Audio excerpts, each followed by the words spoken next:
முருகன் பக்தர்கள் அனைவருக்கும் அன்பு வணக்கங்கள். என் அன்பு குழந்தையே, உன் துணையை பற்றித்தான் அவசர செய்தியை கூறவே உன் அப்பா நான் இங்கு வந்திருக்கின்றேன். நீ வாய் திறந்து சொல்ல முடியாத வேதனைகளை நான் கண் திறந்து பார்த்து கொண்டு தான் இருக்கின்றேன் தங்கமே. நிச்சயம் உன் வேதனைகளுக்கு நல்ல முடிவு வரும். இது சத்தியம். நீ இப்பொழுது வேதனைப்பட்டு கொண்டு இருக்கின்ற ஒரு விஷயம், என் துணை என்ன செய்து கொண்டு இருக்கின்றார், அவள் எப்படி இருக்கின்றாள், எப்போது அவளை நான் பார்ப்பேன் என்ற உன்னுடைய ஏக்கம் எனக்கு புரியாமல் இல்லை தங்கமே. அதனால்தான் அவளை பற்றி கூறவே உன்னிடம் நான் வந்து இருக்கின்றேன்.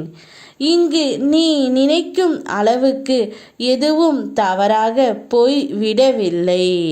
முதலில் அச்சம் கொள்வதை நிறுத்து தங்கமே. என்னை மீறி உன்னுடைய வாழ்க்கையில் எதுவும் நடந்து விடாது.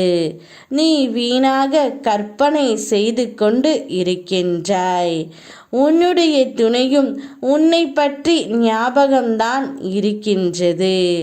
கூடிய விரைவில் உனக்காக அனைத்தையுமே வாங்கி கொண்டு உன்னிடம் வந்து சரணடைந்து விடுவாள். அவளுடைய மனம் இப்பொழுது ஏதேதோ சிந்தனையில் இருப்பதால் தான் உன்னிடம் வர முடியாமல் தவித்து கொண்டு இருக்கிறாள். கூடிய விரைவில் உனக்காக வந்து இனி வாழ்ந்தால் உன்னோடு மட்டும்தான் என்று அவள் வாயாலே கூறுவார் தங்கமே. அதுவரை பொறுமையாகவும் நம்பிக்கையாகவும் இரு. எனது நாக்கு எனது இஷ்டம் என்று எண்ணத்தில் ஒரு நாளும் நீ பேசிவிடாதே. அப்படி நீ பேசியதால் தான் அவள் உன்னை விட்டு சென்று விட்டாள். பிறரது உணர்வுகளை காயப்படுத்தும் உன்னுடைய வார்த்தைகள் குறித்து பயந்து கொள். அதற்கான மன்னிப்பு மனிதர்கள் தராதவரை நானும் தருவதில்லை என்பதை புரிந்து கொள். பேசுவதற்கு முன்பு நன்றாக யோசித்து பேசு தங்கமே. உன்னால் ஒருவரும் காயப்பட்டுவிடக் கூடாது. இன்னும் எத்தனை நாட்கள் இந்த நரக வேதனை அப்பா என நீ கதரும் மன குமுறலை உணராமல் இல்லை.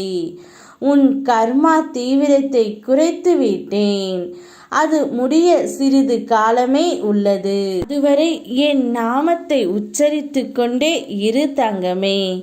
காலம் கனிந்து வரும். பொறு. உனக்காக உன் துணையை நான் அனுப்பி வைக்கின்றேன். அவர்களுடன் சந்தோஷமாக உன்னுடைய வாழ்க்கையை நீ தொடங்கு. உன் அப்பா என்றும் உன்னுடன் இருப்பேன். யாம் இருக்க பயமேன். ஓம் முருகா.